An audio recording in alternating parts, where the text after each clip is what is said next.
Thank you so much for watching Landumc Goes There. Please subscribe and hit the like button and the bell notification button. A Woman Under the Influence is a 1974 drama film that was written and directed by John Cassavetes. He was the pioneer of independent films. He's a New York-born writer and director and actor that had a great amount of success making and distributing his own films. All this being done before indie films became popular in the 1990s.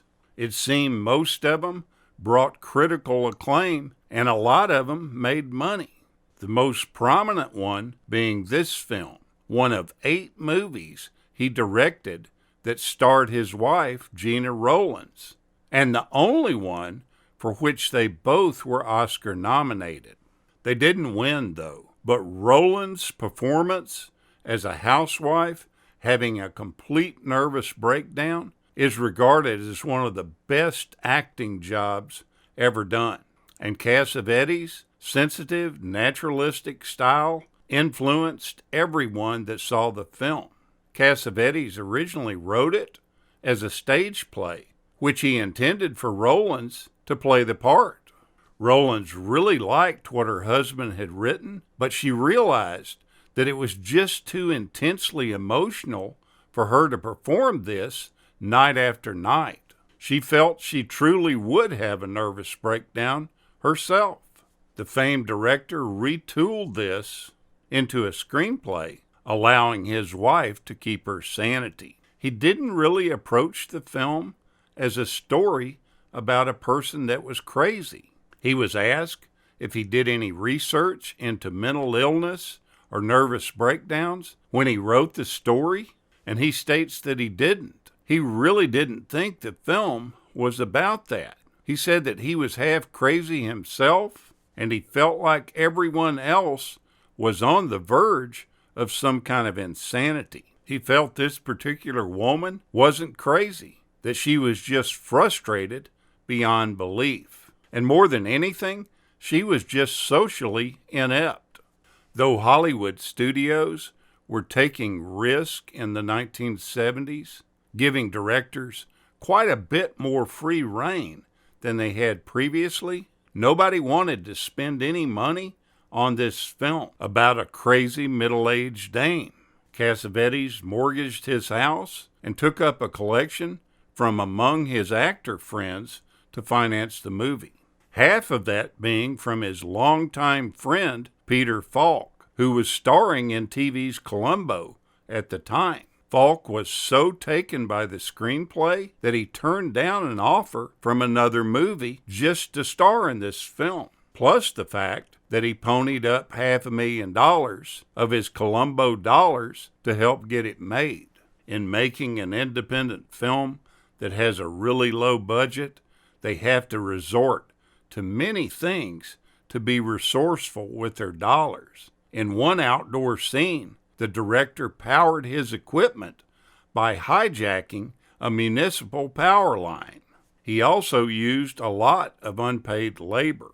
The director was then serving as the first filmmaker in residence at the American Film Institute in Los Angeles. This gave him access to eager young people who wanted to be a part of the practical movie-making process. Most of his crew consisted of these students, working for free or for deferred salaries. Quite a few of these students quit before the film was actually finished. Not only did none of the studios want to finance the film, they weren't interested in distributing it either once the project was finished. Being the do-it-yourselfer he was, Cassavetes personally called theater owners to get them to book it. He also booked screenings on college campuses where he and Falk would appear to do questions and answers. The movie's original run ended up making about $6.1 million, which all went back into Cassavetes and his investors and the cast and crew, and none went to any studio. A big break for the film came when it was screened to great acclaim at the 1974 New York Film Festival. But this almost didn't happen. The festival organizers rejected it originally. In desperation, Cassavetes called his friend Martin Scorsese, whose documentary, Italian American, was already on the roster for the festival. Scorsese told them that he would withdraw his film unless they allowed Cassavetes' film to have a chance. They gave in and allowed A Woman Under the Influence to be shown there.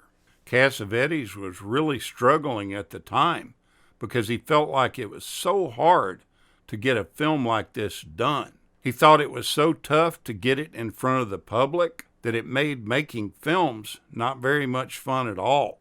He stated that these pressures were very unnatural. He wasn't complaining. He was just saying that he was saddened by the fact that he had physical limitations when making these films. But working with the profit-minded studios was hard too, because he just wouldn't bend his artistic principles. After this film, he really thought about not making movies at all again.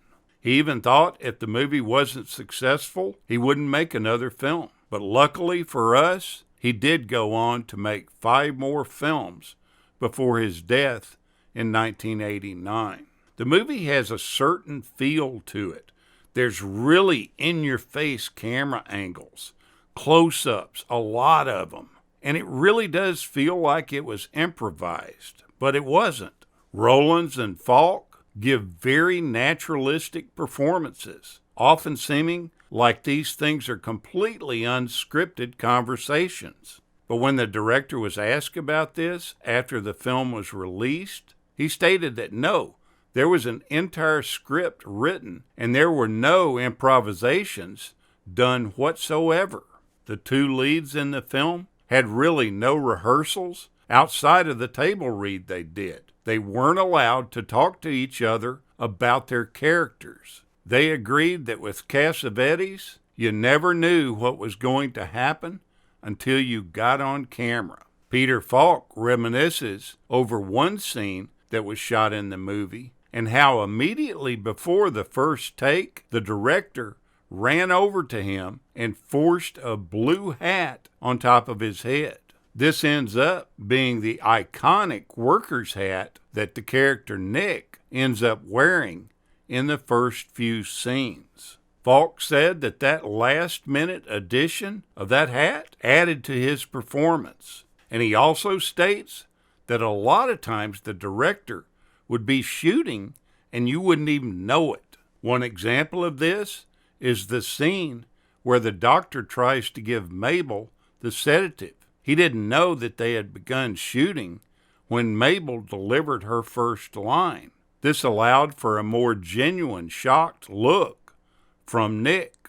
At one of the premieres for the movie, Falk was not in attendance. He later got a call from Cassavetes, the director, who told him that he was completely booed out of the theater during the closing credits when his name came up.